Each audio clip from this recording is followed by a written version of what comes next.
Class 10 geography new SCERT പാഠഭാഗത്തു നിന്നുള്ള ക്ലാസ്സുകളാണ് നമ്മൾ ഓഡിയായിട്ട് ചെയ്യുന്നത്.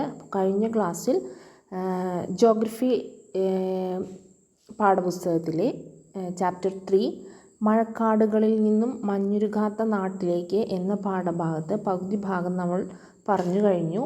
അപ്പോൾ കഴിഞ്ഞ ക്ലാസ്സിൽ ഭൂമധ്യരേഖാ കാലാവസ്ഥ മേഖലയെക്കുറിച്ചാണ് പറഞ്ഞത്. ഇന്ന് തുന്ദ്ര മേഖലയെക്കുറിച്ച് നമുക്ക് നോക്കാം. ലോകത്തിലെ ഏറ്റവും വടക്കുള്ള പട്ടണം ലോങ് ഇയർബെൽ. ലോകത്തിലെ ഏറ്റവും വടക്കുള്ള പട്ടണമാണ് നോർവേയുടെ വടക്ക് ആർട്ടിക് കടലിൽ സ്ഥിതി ചെയ്യുന്ന സ്വാൽബാർഡ് ദ്വീപ സമൂഹത്തിലെ ലോങ് ഇയർബെൽ. ലോകത്തിലെ ഏറ്റവും വടക്കുള്ള ജനവാസ മേഖലയാണിത്. എല്ലാ വർഷവും നവംബർ പകുതി മുതൽ ജനുവരി വരെ ഈ പട്ടണം പൂർണ്ണമായും ഇരുട്ടിലാകുന്നു. ഈ കാലയളവിനെ ധ്രുവരാത്രി എന്ന് വിളിക്കുന്നു. അപ്പോൾ ലോകത്തിലെ ഏറ്റവും വടക്കുള്ള പട്ടണം ഏതാണ്? ലോങ് ഇയർബെൽ. ഇത് നോർവേയുടെ വടക്ക് ആർട്ടിക് കടലിൽ സ്ഥിതി ചെയ്യുന്ന സ്വാൽബാർഡ് ദ്വീപ സമൂഹത്തിലെ ഒരു പ്രദേശമാണ്. ഇവിടെ ലോകത്തിലെ ഏറ്റവും വടക്കുള്ള ജനവാസ മേഖലയാണിത്. ഈ എല്ലാ വർഷവും നവംബർ പകുതി മുതൽ ജനുവരി വരെ ഈ പട്ടണം പൂർണ്ണമായും ഇരുട്ടിലാകുന്നു. ഈ കാലയളവിനെയാണ് ധ്രുവരാത്രി എന്ന് വിളിക്കുന്നത്. ഇനി തുന്ദ്ര മേഖല ഏതൊക്കെ വൻകരകളിലാണ് സ്ഥിതി ചെയ്യുന്നതെന്ന് നോക്കാം. ഏഷ്യ വൻകരയിലെ തുന്ദ്ര മേഖലയാണ് സൈബീരിയ. നോർത്ത് അമേരിക്കയിലാണെന്നുണ്ടെങ്കിൽ ഗ്രീൻലാൻഡ്, യൂറോപ്പിൽ ഐസ്ലാൻഡ്, വടക്കൻ സ്കാൻഡിനേവിയ, നോർത്ത് അമേരിക്കയിൽ തന്നെ മറ്റൊരു പ്രദേശമാണ് വടക്കൻ കാനഡ, നോർത്ത് അമേരിക്കയിലെ അലാസ്ക എന്നീ പ്രദേശങ്ങളിലാണ് തുന്ദ്ര മേഖല വ്യാപിച്ചു കിടക്കുന്നത്. അപ്പോൾ ഏഷ്യയിലാണെങ്കിൽ സൈബീരിയ, ഏഷ്യയിലെ സൈബീരിയയാണ് തുന്ദ്ര മേഖലയുള്ള തുന്ദ്ര മേഖല. ഇനി നോർത്ത് അമേരിക്കയിലാണെങ്കിൽ ഗ്രീൻലാൻഡ്, വടക്കൻ കാനഡ, അലാസ്ക എന്നിവ തുന്ദ്ര മേഖലയാണ്. യൂറോപ്പിലാണെന്നുണ്ടെങ്കിൽ ഐസ്ലാൻഡ്, വടക്കൻ സ്കാൻഡിനേവിയ എന്നിവ തുന്ദ്ര മേഖലയിൽപ്പെടുന്ന രാജ്യങ്ങളാണ്. ടൈഗ മേഖലയുടെ വടക്കാണ് തുന്ദ്ര മേഖല സ്ഥിതി ചെയ്യുന്നത്. നമ്മൾ കഴിഞ്ഞ ചാപ്റ്റർ ടൈഗ മേഖല എന്താണെന്ന് പറഞ്ഞതാണ്. ടൈഗ മേഖലയുടെ വടക്കാണ് തുന്ദ്ര മേഖല സ്ഥിതി ചെയ്യുന്നത്. വടക്കേ അമേരിക്കയുടെയും യൂറേഷ്യയുടെയും ആർട്ടിക് തീരങ്ങളിലും ഗ്രീൻലാൻഡിൻ്റെ തീരങ്ങളിലുമായി ഈ കാലാവസ്ഥാ മേഖല വ്യാപിച്ചു കിടക്കുന്നു. അപ്പോൾ തുന്ദ്ര മേഖല എവിടേക്കാണ് വ്യാപിച്ചു കിടക്കുന്നത്? വടക്കേ അമേരിക്കയുടെയും യൂറേഷ്യയുടെയും ആർട്ടിക് തീരങ്ങളിലും ഗ്രീൻലാൻഡിൻ്റെ തീരങ്ങളിലുമായിട്ടാണ് തുന്ദ്ര കാലാവസ്ഥാ മേഖല വ്യാപിച്ചു കിടക്കുന്നത്.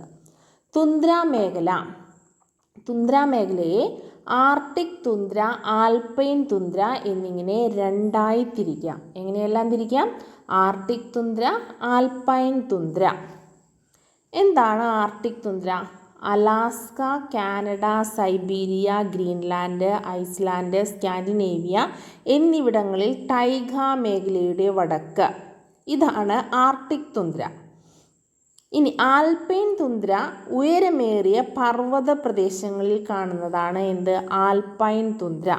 തുന്ദ്ര കാലാവസ്ഥാ മേഖലയെ ആർട്ടിക് അഥവാ ധ്രുവീയ കാലാവസ്ഥാ മേഖലയെന്ന് വിളിക്കാറുണ്ട്. ഹ്രസ്വമായ വേനൽക്കാലവും ദീർഘമായ ശൈത്യകാലവും അനുഭവപ്പെടുന്ന മേഖലയാണിത്. വളരെ കുറഞ്ഞ വാർഷിക ശരാശരി താപനിലയാണ് തുന്ദ്ര കാലാവസ്ഥാ മേഖലയിൽ ലഭിക്കുന്നത്.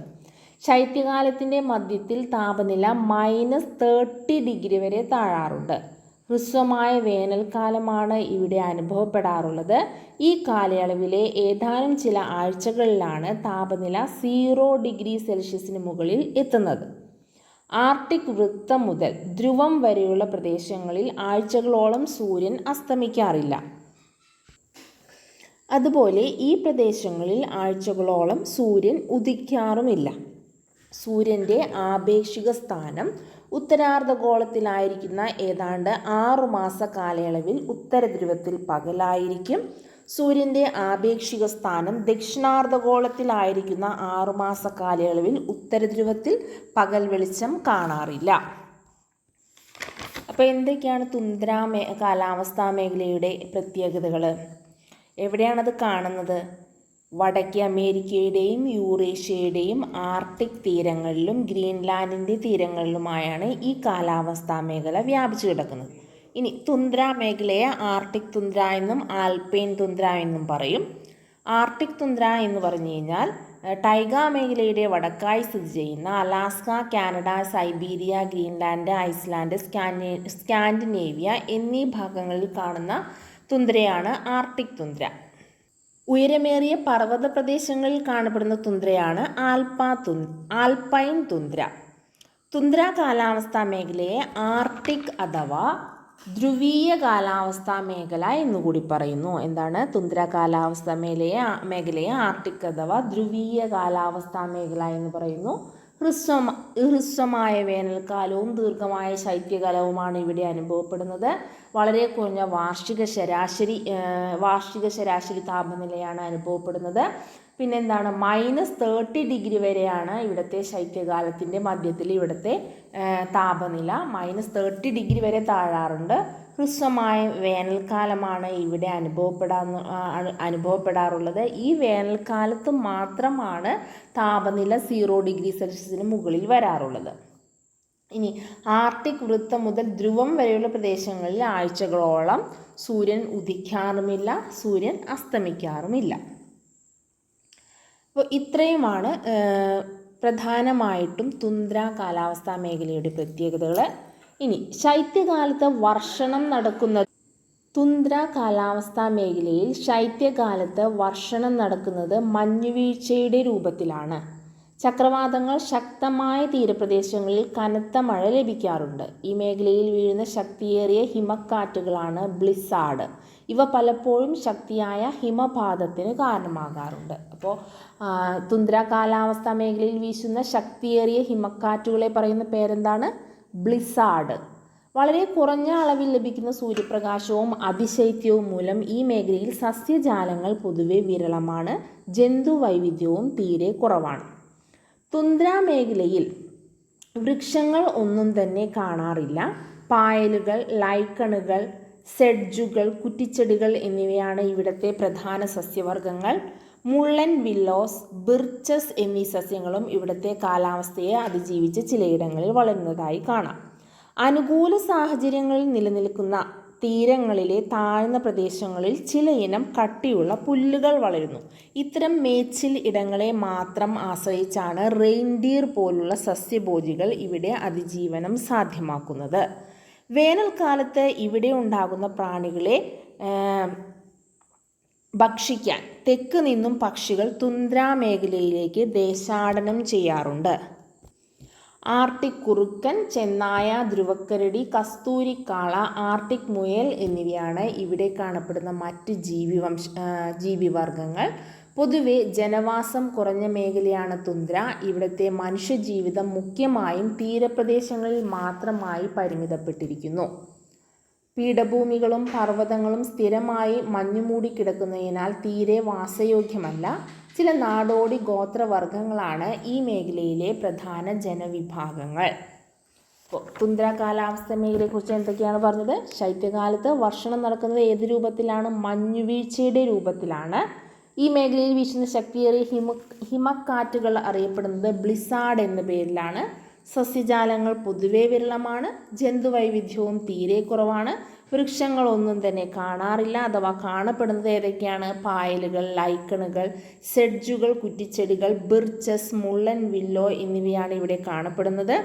ഇനി അനുകൂല സാഹചര്യങ്ങളിൽ നിലനിൽക്കുന്ന തീരങ്ങളിലെ താഴ്ന്ന പ്രദേശങ്ങളിൽ ചിലയിനം കട്ടിയുള്ള പുല്ലുകൾ വളരാറുണ്ട്. ഈ പുല്ലുകളെ അല്ലെങ്കിൽ ഇത്തരം മേച്ചിലിടങ്ങളെ മാത്രം ആശ്രയിച്ചാണ് റെയിൻഡിയർ പോലുള്ള സസ്യഭോജികൾ ഇവിടെ അതിജീവനം സാധ്യമാക്കുന്നത്. ആർട്ടിക് കുറുക്കൻ, ചെന്നായ, ധ്രുവക്കരടി, കസ്തൂരിക്കാള, ആർട്ടിക് മുയൽ എന്നിവയാണ് ഇവിടെ കാണപ്പെടുന്ന ജീവിവർഗങ്ങൾ. മനുഷ്യജീവിതം മുഖ്യമായും തീരപ്രദേശങ്ങളിൽ മാത്രമായി പരിമിതപ്പെട്ടിരിക്കുന്നു. തുന്ദ്ര മേഖലയിലെ ഗോത്രവിഭാഗങ്ങൾ ഏതൊക്കെയാണെന്ന് നോക്കാം. ഗ്രീൻലാൻഡ്, വടക്കൻ കാനഡ, അലാസ്ക എന്നീ ഭാഗങ്ങളിൽ കാണപ്പെടുന്നവയാണ് എസ്കിമോസ് അഥവാ ഇന്യൂട്ടുകൾ. വടക്കൻ ഫിൻലാൻഡ്, സ്കാൻഡിനേവിയ എന്നിവിടങ്ങൾ കാണുന്നവയാണ് ലാപ്സ്. സൈബീരിയയിലാണ് സമയോഡ്സ്. ലെന തടത്തിൽ കാണുന്നതാണ് യാക്കൂട്ട്സ്. വടക്ക് കിഴക്കൻ ഏഷ്യയിലാണ് കൊറിയാക്സ്, ചുക്ചി എന്നിവ. അപ്പോൾ ഗോത്ര വിഭാഗങ്ങളെക്കുറിച്ചാണ് പറഞ്ഞത്.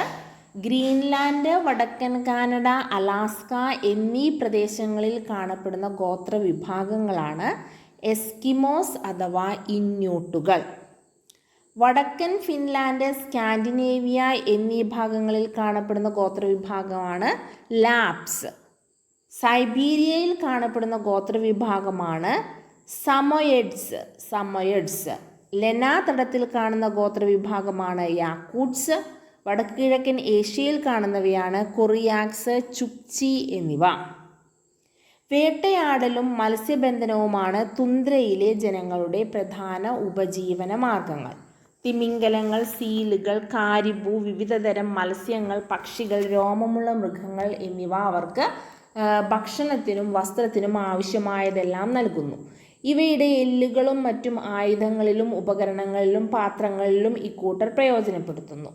അപ്പോൾ എന്താണ് അവിടുത്തെ പ്രധാന തുന്ദ്ര കാലാവസ്ഥയിലെ പ്രധാന ഉപജീവന മാർഗം എന്താണ്? വേട്ടയാടലും മത്സ്യബന്ധനവും. ശൈത്യകാലത്ത് ഇഗ്ലൂ എന്ന് വിളിക്കുന്ന വീടുകളിൽ താമസിക്കുന്ന ഗ്രീൻലാൻഡിലെ പോളാർ എക്കിമോസ് വേനൽക്കാലമാകുന്നതോടെ വേട്ടയ്ക്കായും മത്സ്യബന്ധനത്തിനായും മറ്റിടങ്ങളിലേക്ക് കുടിയേറുന്നു.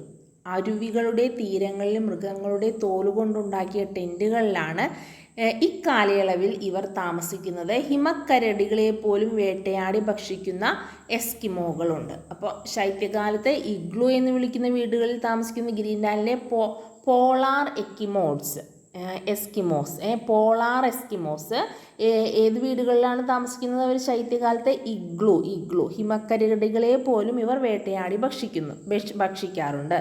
കഴിഞ്ഞ 60 വർഷത്തിനിടയിൽ യൂറോപ്യന്മാരുടെ സമ്പർക്കത്തിലൂടെ എസ്കിമോകളുടെ ജീവിത രീതിയിൽ വലിയ മാറ്റങ്ങൾ സംഭവിച്ചിട്ടുണ്ട്. തീരദേശ ഗ്രാമങ്ങളിൽ ആധുനിക സൗകര്യങ്ങളോടുകൂടിയ വീടുകളിലാണ് എസ്കിമോകൾ താമസിക്കുന്നത്. കയാക്കുകൾ എന്ന് വിളിക്കുന്ന തുഴവഞ്ചികൾക്ക് പകരം മത്സ്യബന്ധനത്തിനായി ഇന്നിവർ സ്പീഡ് ബോട്ടുകൾ ഉപയോഗിക്കുന്നു. അപ്പോൾ എസ്കിമോകളുടെ പുരാതനമായ ഒരു തുഴവഞ്ചിയാണ് കയാക്ക്. ഇന്നിവർ സ്പീഡ് ബോട്ടുകൾ ഉപയോഗിക്കുന്നു. രോമമുള്ള മൃഗങ്ങളെ വാണിജ്യാടിസ്ഥാനത്തിൽ വളർത്തുന്നു.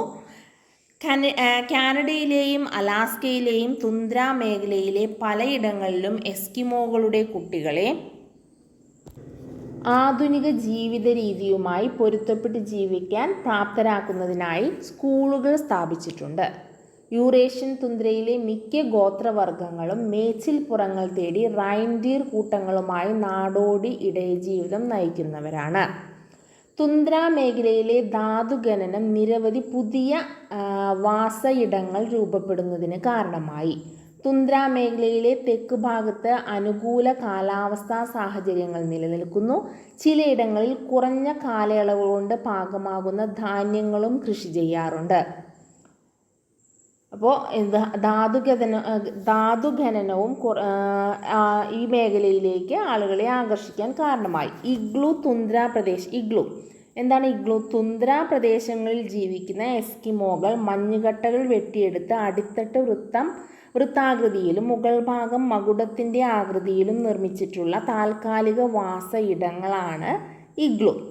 ഡോഗ് സ്ലെഡ്ജ് എന്താണ്? ഡോഗ് സ്ലെഡ്ജ് ഗതാഗതത്തിനായി മണലിലൂടെ തെന്നി നീങ്ങുന്ന പ്രത്യേകതരം വണ്ടികൾ തുന്ദ്ര പ്രദേശങ്ങളിൽ പലയിടങ്ങളിലും ഉപയോഗിക്കാറുണ്ട്. നായ്ക്കൾ വലിച്ചു കൊണ്ടുപോകുന്ന ഇവയെ സ്ലെഡ്ജുകൾ എന്ന് വിളിക്കുന്നു. കാലാവസ്ഥാ വ്യതിയാനം സാരമായി ബാധിക്കുന്ന ഒരു പ്രദേശങ്ങളിൽ ഒന്നാണ് തുന്ദ്ര മേഖല. ആഗോള താപനത്തിൻ്റെ ഫലമായി തുന്ദ്ര മേഖലയിലെ ഐസ് പാളികൾ അറിയപ്പെടുന്നത് പെർമാഫ്രോസ്റ്റ് ഗണ്യമായ തോതിൽ ഉരുകുന്നു. ഇത് ഇവിടുത്തെ സ്വാഭാവിക ആവാസ വ്യവസ്ഥയെയും പാരിസ്ഥിതിക സന്തുലനത്തെയും പ്രതികൂലമായി ബാധിക്കുന്നു. അപ്പോൾ ഇത്രയുമാണ് ജോഗ്രഫി 3-ാമത്തെ ചാപ്റ്ററിലുള്ളത്. അപ്പോൾ ഇനി അടുത്ത ക്ലാസ്സിൽ ഫോർത്ത് ചാപ്റ്റർ ആരംഭിക്കുന്നതായിരിക്കും. ഉപഭോക്താവ് അവകാശങ്ങളും സംരക്ഷണവും എന്ന, അതാണ് ഫോർത്ത് ചാപ്റ്റർ.